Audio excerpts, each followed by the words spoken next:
Rafael es un gran narrador, un narrador oral que recoge una tradición que se ha completamente perdido, que es la narración del narrador de ferias, o sea, del que va por las ferias contando historias. Recuerdo el primer día que lo fuimos a ver en el teatro y Paco se quedó alucinado. La magia del brujo es su encanto personal, su atractivo, su capacidad de comunicación con la gente. Rafael el brujo se puso el brujo hace mucho y realmente el brujo es bonito porque es acto de brujería, pero yo he dicho que siempre es un funambulista que anda por la cuerda floja. Desde que yo le conocí iba en una cuerda floja y no sabe si va o vuelve. Es un ser muy especial. Pues como es Rafael, si es que además acabaría este razonamiento diciéndote, pues como Rafael. Pero es muy difícil, es casi imposible, las cosas que no... Si se pudiera describir no sería tal magia. Es muy grande, muy grande.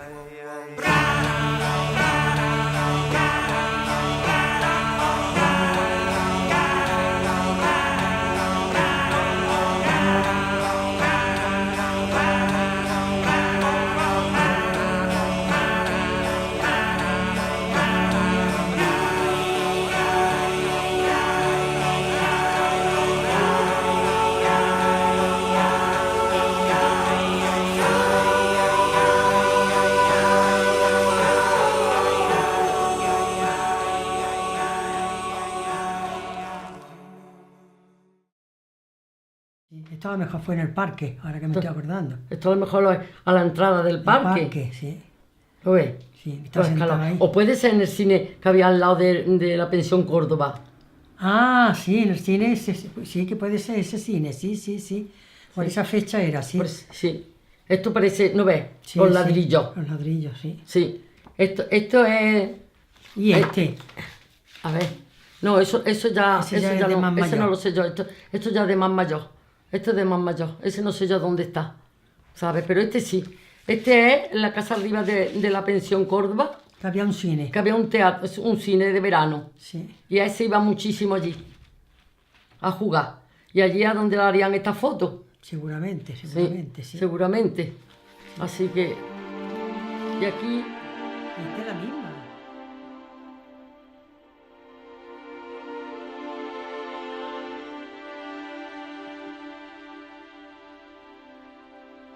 Mi infancia no son recuerdos de un patio de Sevilla, sino recuerdos de un cine de verano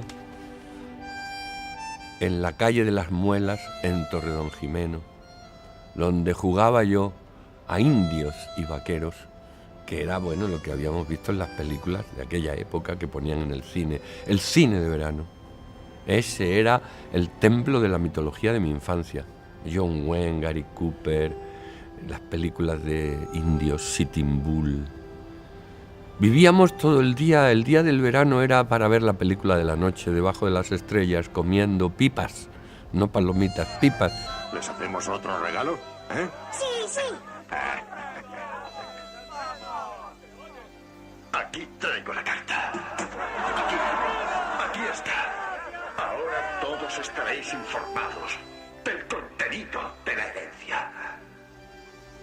¿Hay algo para prepararos?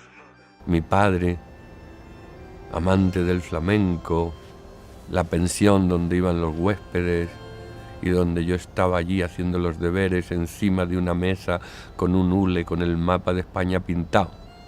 Y yo hacía siempre los deberes encima de Almería y mi padre se sentaba en Gibraltar. Y el norte se iba, porque como el hule resbalaba, Bilbao no estaba dentro del círculo y mi madre, que era centrípeta, cogía y tiraba del hule y yo decía, mami, que vas a hundir Málaga, cuidado, con tanto, si se va al norte que se vaya, pero que Málaga quede a flote. Eso tendría ahí por lo menos 17 o 18 años ya. Sí. Esto será como...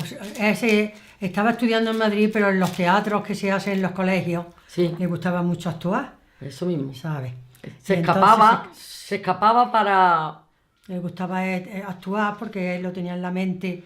Ya cuando tenía ya 15 o 16 años ya se escapaba para los teatros. Para los teatros. ¿Sabes? Cuando hacían teatro en los colegios, se escapaban.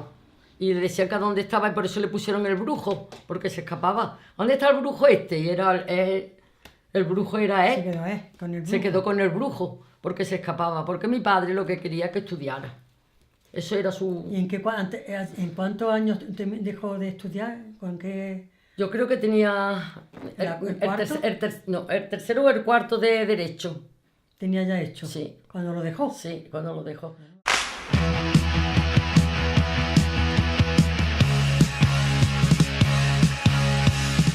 Yo llegué a Madrid despistado, completamente virgen, y Madrid me fecundó. Hizo de mí pues todo lo que soy en el tema este del teatro, el arte, la nocturnidad, la movida madrileña. Eso es cuando yo llegué a Madrid, a la universidad, y los años aquellos, la bohemia madrileña de los años 80, el resurgir de la cultura, los movimientos ciudadanos, el gobierno de Felipe González en aquel momento, que fue un impulso hacia la apertura a Europa.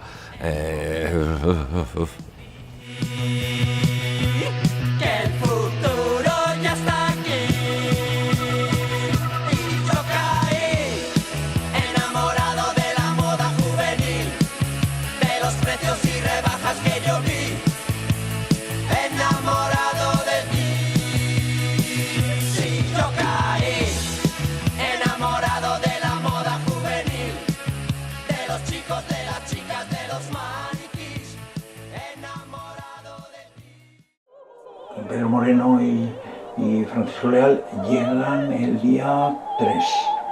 Entonces, intentar también medir a ver en horario cuando hacemos ensayos técnicos, o sea, ensayos mecánicos, sobre todo con la piedra. Los solistas, en vez de venir a primera hora, vienen 5, 6, 7, 8. El amor por el teatro surgió descubriendo el misterio de los ensayos que organizaba José Carlos Plaza en el teatro del Salón de Actos del Colegio Mayor San Juan Evangelista, y allí yo asistí a un ensayo. Me gustó más el ensayo que la representación, porque José Carlos Plaza hacía del ensayo una especie de laboratorio. De hecho, luego la escuela se llamaba Laboratorio de Estudios Teatrales de William Layton. Y aquello era maravilloso, cómo improvisaba, cómo buscaba las sensaciones, cómo se inventaba las cosas sobre la marcha, recreaba los textos, jugaba con las luces. En el propio ensayo creaba una atmósfera impresionante, y yo lo descubrí, dije, esto es increíble, es un método para el descubrimiento de el paisaje que hay más allá de la ventana abierta a lo desconocido, que decía Caballero Bonal. Ahí se juntaban tres cosas casi extraordinarias. Una, primero, que éramos muy jóvenes. Dos, que éramos muy valientes y estábamos enfrentados a un sistema político terrible, ¿no? El San Juan Evangelista era como el centro en que estábamos todas las personas de izquierdas, intelectuales bien pensantes y con ganas de hablar sobre nuestra alma y libertad. Y entonces se creaba un clima muy bueno. Y luego la tercera cosa es que un ensayo, y yo entiendo que Rafa lo recuerde, porque los ensayos tienen algo muy especial. Los ensayos, el actor se desnuda de alguna manera, y el director, al menos el tipo de director que soy yo, intento desnudarme también con ellos, y estar con ellos a su lado, y provocarlos y jugar con ellos. Entonces se convierte en un juego de niños, lo que es el teatro, ¿no? Esa frase tan bonita que es to play, ¿no? En inglés, o jouer en francés. ¿Qué haces ahí tan calladito? No dices nada, ¿eh? Luego todo se sabe. ¡Calla, mal hijo! Padre, que el endiño, que usted no me conoce. Eso era antes, ahora su menduna es su nombre, papá. Siriaco, deja al chico, que no está en condiciones. Borracho, golfo. Lo que usted me ha enseñado, verdugo, que es usted un verdugo. Carradura, chuscaro. Mal padre, soplapito. Golferas, pinchauvas. El pinchauvas será usted y no insulte. Cabrito, robaperas. Padre, que me pierdo, que la reúna sin mirar con mi padre. Lo vi en la Taberna Fantástica y su padrino fue Paco Rabanne. Y yo, ¿qué quiere que te diga? Me emocioné muchísimo, muchísimo, porque es que desde luego me dijo Paco, tu hermano tiene que ser de lo mejor que hay en España. Dice, vaya un monólogo que me ha hecho. Fenómeno, fenómeno, fenómeno. Me emocioné un montón.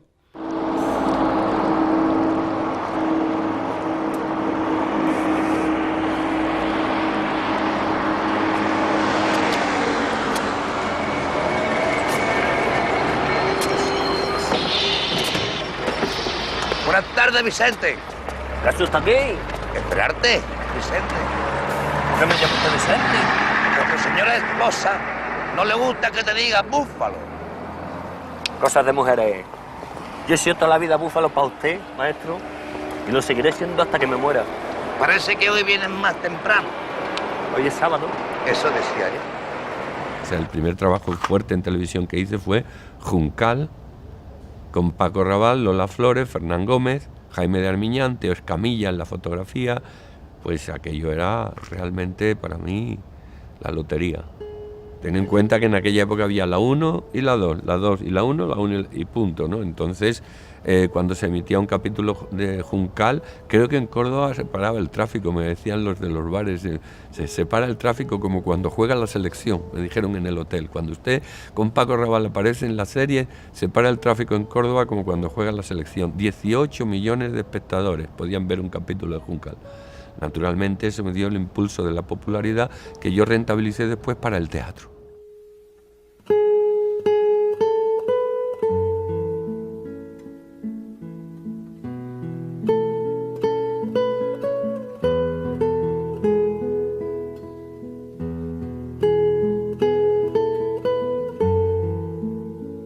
La primera vez que lo fuimos a ver con Paco, Paco se quedó entusiasmado de verle.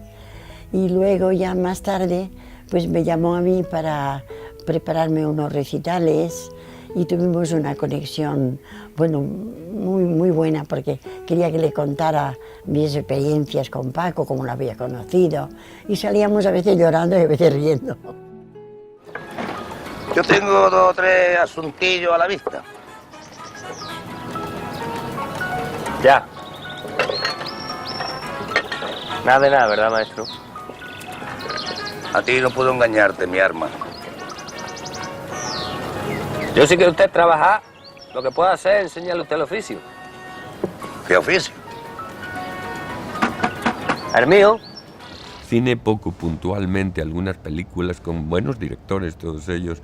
Con José Luis García Sánchez y con Fernán Gómez hice la película sobre el Lazarillo, que terminó García Sánchez porque Fernán Gómez enfermó, pero el guión era de Fernán Gómez y lo pude ver rodar durante 2 o 3 semanas, gocé de ese privilegio. Y yo, ¿cómo, tío? ¿Cómo?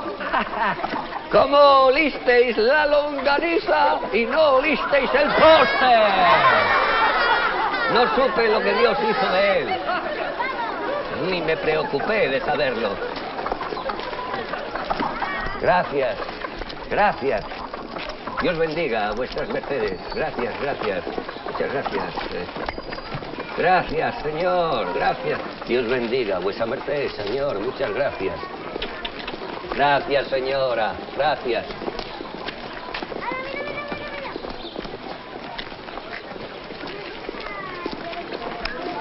Blanco,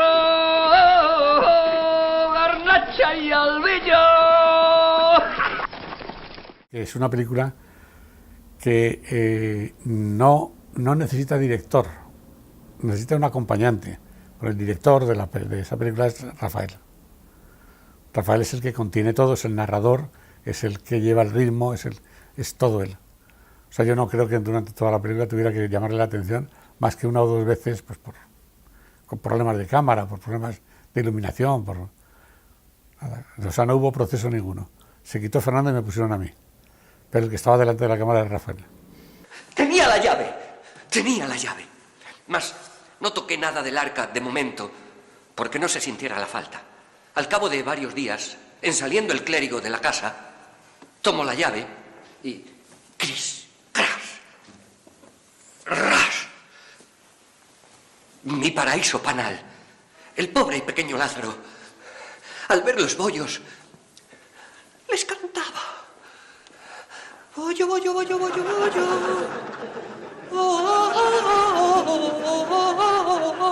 Oh, bollo. Tomo entre mis manos un bollo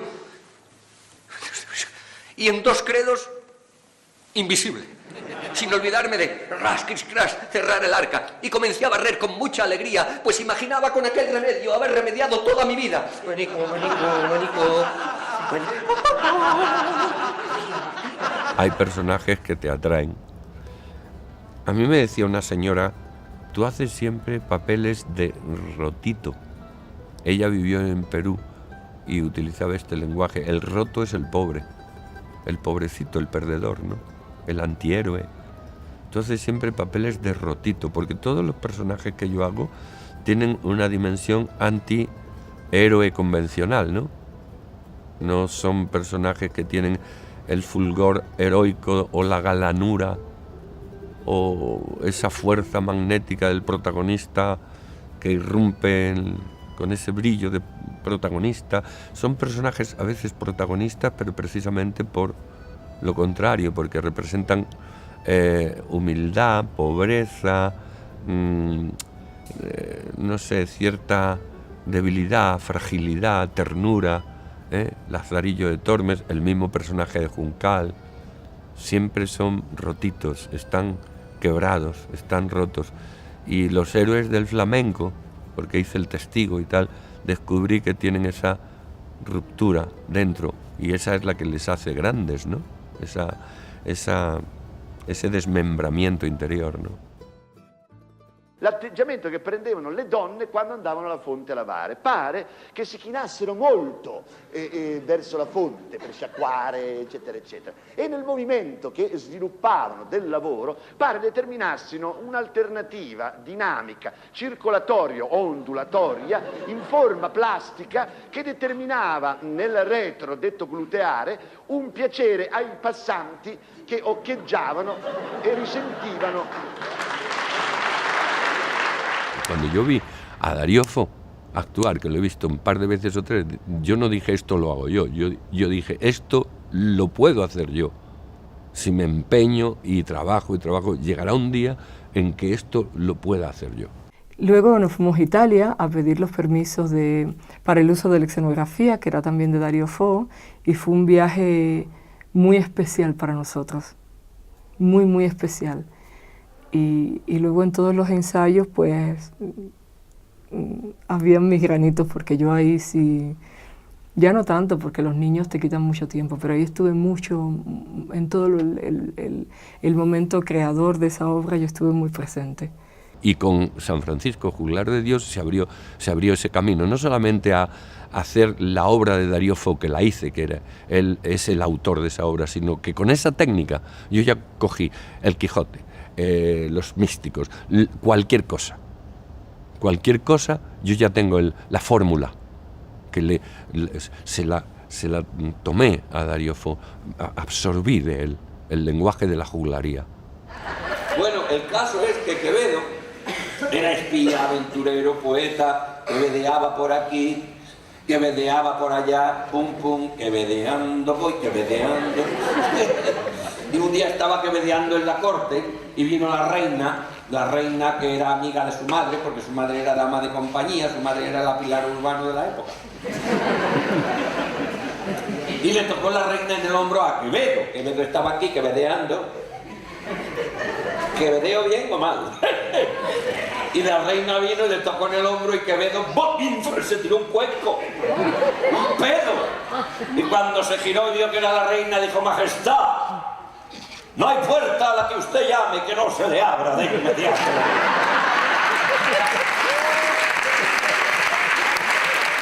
Si oyes una música, una de las cosas bonitas que tiene hacer ser mayor es una lata, está lleno de... Yo ya hace tiempo que no voy vestido de romano.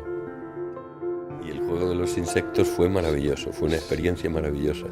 Y el semítico se fue muy joven, que era uno de los 3 grandes actores que teníamos en aquel momento. El papel estelar era el del semítico, era el de Dani, que era el protagonista, el vagabundo, y el mío, que no era estelar, pero que de repente yo salí allí, en el teatro aquel, cambié la voz, que yo no sabía ni siquiera que ese podría ser un recurso de truco de actor y tal, la cambié probablemente porque no me salió un gallo, y la gente empezó a reírse y a reírse y a reírse. Y cuando salí de allí me dijiste: tú eres un actor cómico. Y yo dije: qué putada, yo preferiría haber sido un proyecto de Sancho Gracia, que era lo que en aquella época era el prototipo de alguien que tiene éxito en la televisión, porque la televisión era la medida del éxito dramático, ¿no? Los estudios 1, Curro Jiménez. Y el otro día, de gira, te llamé por teléfono y no me lo cogiste y luego no te volví a llamar porque vi un estudio 1 de la obra Jazz de Marcel Pañol con Rafael Ribelles. ¿Tú te acuerdas de eso? Hace 150... Bueno, cuando Napoleón tenía tanques y eso... O sea, que tú hacías un papel de actor ahí. Sí, sí, sí. Y yo también. Sí, sí, sí. Y mi padre se puso muy satisfecho porque me vio por fin en el teatro. Sí. Y mi cuñado le dijo a mi padre que no es ese. Sí. Que era uno que hablaba y hablaba. Que no es ese, que es uno que aparece al final cuando entra Rafael Ribelles. Y todos los alumnos se levantan. Es uno que estaba al fondo, que estaba de extra y solo se levantan. Sí. Mi padre, no es el que hablaba. ¿Sabes quién era el que hablaba? Sí. Margallo. Estábamos Margallo, tú y yo. Y se parecía a mí mucho, con el pelo rizado. Sí. ¿Te acuerdas? Y entonces mi padre creía que era yo maquillado. Sí. Era una época, hombre, éramos jóvenes, inmortales, brillantes y muy simpáticos. Y luego había 2 o 3 elementos claves que yo creo que caracterizan mucho a la gente de teatro que ha tenido una larga trayectoria. Bueno, si tienes salud, si te mueres antes se acaba la trayectoria, ¿no? Pero si tienes salud, yo creo que teníamos una cosa, si te miro ahora y me miro yo digo, pues yo creo que eso se ha mantenido, el San Juan aquí, hay 2 o 3 cosas que se han mantenido. Y lo más importante, una palabra que es clave en la vida para dedicarse a esto, que es ilusión. Da igual el San Juan Evangelista que el teatro donde estás ahora. Hay una cosa extraña. ¿Por qué haces teatro? Yo, desde luego, lo he hecho toda mi vida por ilusión. Porque me ilusiona hacer eso, ¿no? Nos ilusionaba. Esa ya la tenías en el principio. La teníamos, y tú. La tenías, no, pero el manejo del lenguaje todavía no. Bueno, luego hemos ido aprendiendo muchas cosas, pero la ilusión no se aprende. La ilusión es algo que el mundo se cae a tu alrededor, el mundo le pasan cosas inverosímiles, la gente se muere, enfermedades, política, no sé qué, y tú estás a lo tuyo, tú estás al ensayo allí, a montar una obra en pleno estado de excepción, no sé qué. A mí me ha costado el San Juan Evangelista, la cárcel, expulsión, las cosas que me ha costado, pero todo eso me daba igual, era la ilusión, montar una obra. Es que las horas de ensayo se pasan volando, ¿verdad? Sí, sí, sí. No le entra a uno ni ganas de ir a orinar. Bueno, y eso es, estábamos hablando, no, en aquella época, no, cuando éramos jóvenes ni siquiera orinábamos. Se te pasan las... Orinábamos en Navidad o así, nada más. En la noche vieja. Poquísimo. Pero era la supervivencia.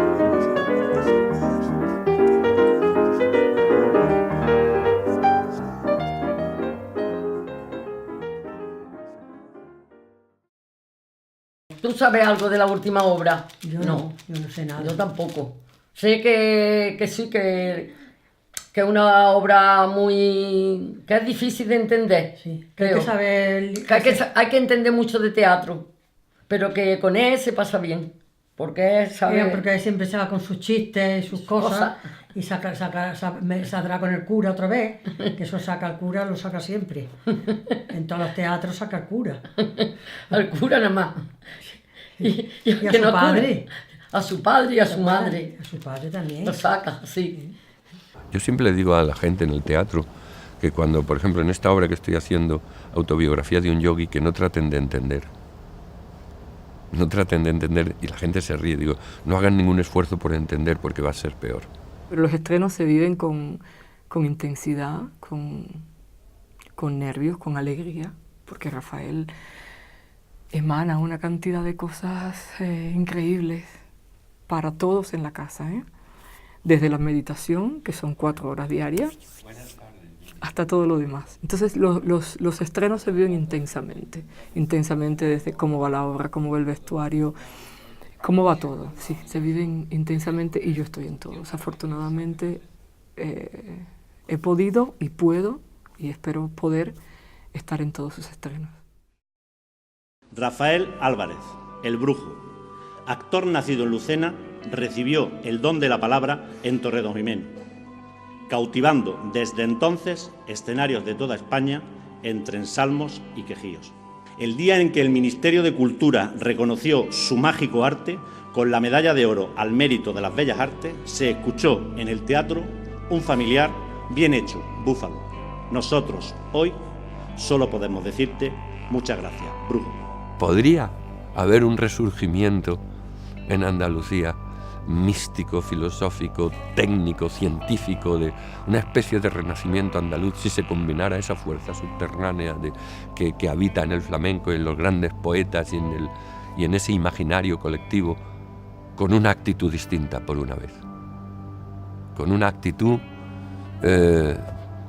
despierta, alerta, con una pasión por el descubrimiento y con una destrucción de la indolencia,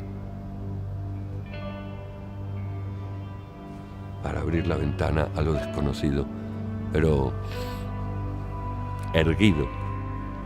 Egeire aron ton cravaton, sucai peripatei, le dijo Jesús al paralítico, coge tu camilla y anda. Su pecado era que no quería curarse, porque hay que andar. Paralítico se está mejor tumbado. Andalucía, despierta.